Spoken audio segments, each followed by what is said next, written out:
What's going on, everyone? Welcome back to the channel. We got the Ferramonster Urban Grip right here, checking it out, doing a final review. Figured I'd, get into this real quick. First off the bat, price point. And if you looked at the first impressions, I said they're like 225, 250, right around there. Little bit wrong. This one right here, there's the Glideman.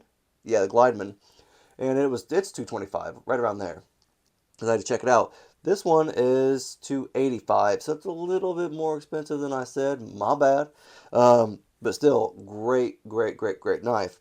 I did just have to check it out at one point. The puck clip, it actually moved back and forth quite a bit. I was actually surprised at how much it moved. Like, I tightened the screws up just a hairball, and honestly, they didn't really turn a whole lot at all.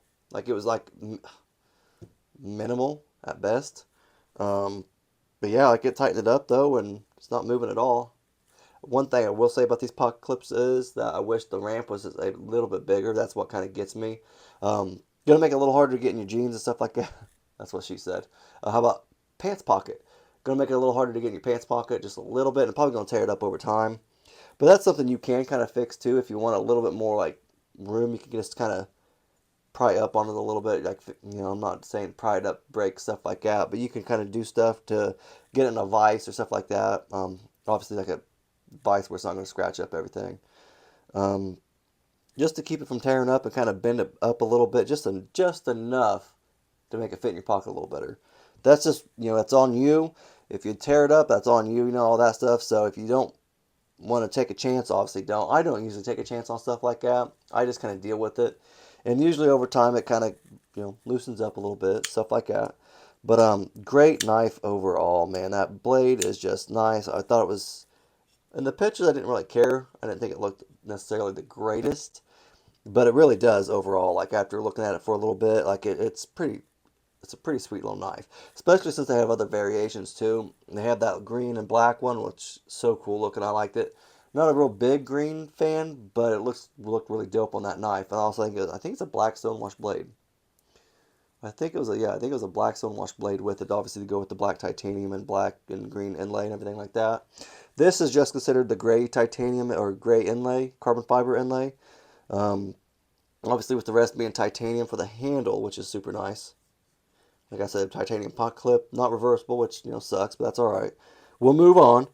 You have a titanium backspacer right there. Kind of small, not bad.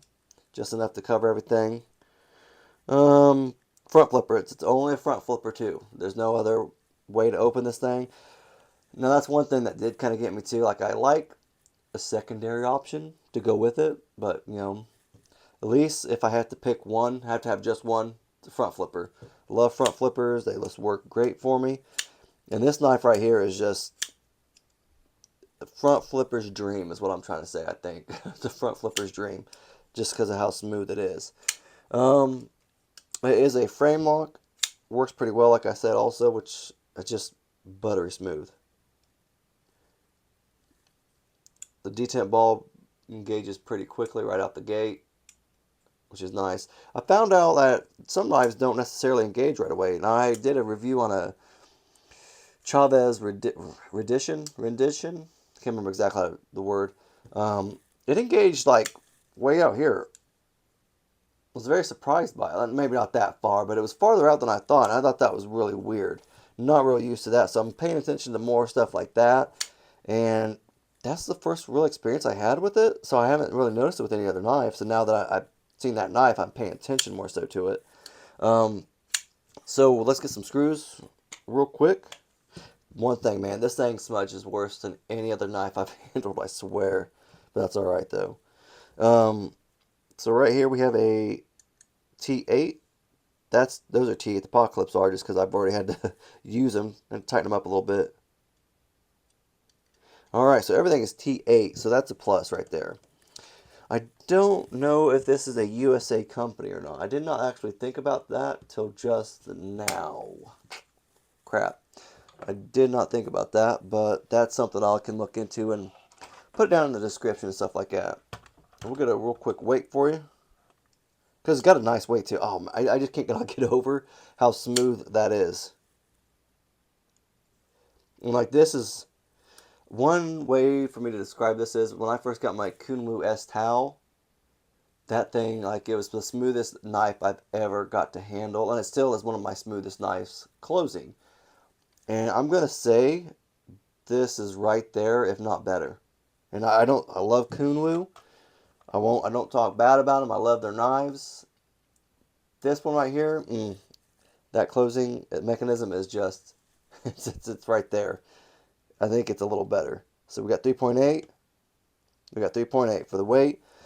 But yeah, that Kunwu, like, yeah, I love that thing. I still love that thing. I still use that thing and carry it. But this thing, for that locking mechanism, like the buttery feel of it, is just, I'm gonna say I'm gonna eat my words and I'm gonna say it's better.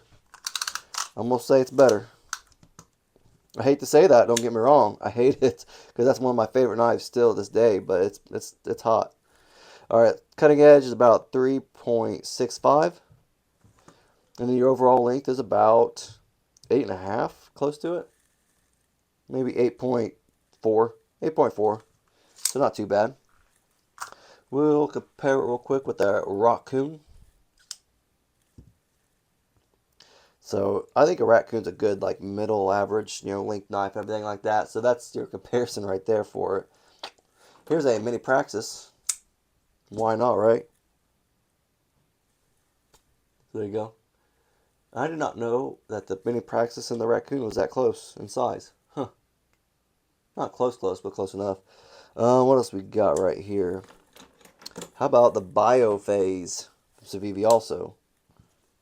There you go. More up that. Oh yeah, more up that alley right there. There you go. That's all I really got. I'm telling you, this is a phenomenal knife. If you have not checked out anything from Ferramonster, um, I've heard them for a few weeks now. I hear nothing but great things about them. Like, I don't think I'm trying to think. I don't think I've heard one bad thing about them. So that's that's great when you hear that from a company, right? But this is the Urban Grip. Man, if you're gonna get one, I was gonna go originally with that guy right there, the Glideman, just because of the way it looked. Thought I liked it better. Man, this thing blows it out of the water, except that it is more expensive. Like I said, 285. I think that's like 225, 230. So those price points are definitely different. You get same materials, kinda, obviously different lengths and stuff. Titanium, but you also have a carbon fiber on both sides, inlay on both sides of it. Um, that's the only thing, but the feel you're going to get from this one right here is going to be just a little different. Like, it's going to be better. And I'll almost say it's that extra $50. It's going to, man, you're going to appreciate it, I think.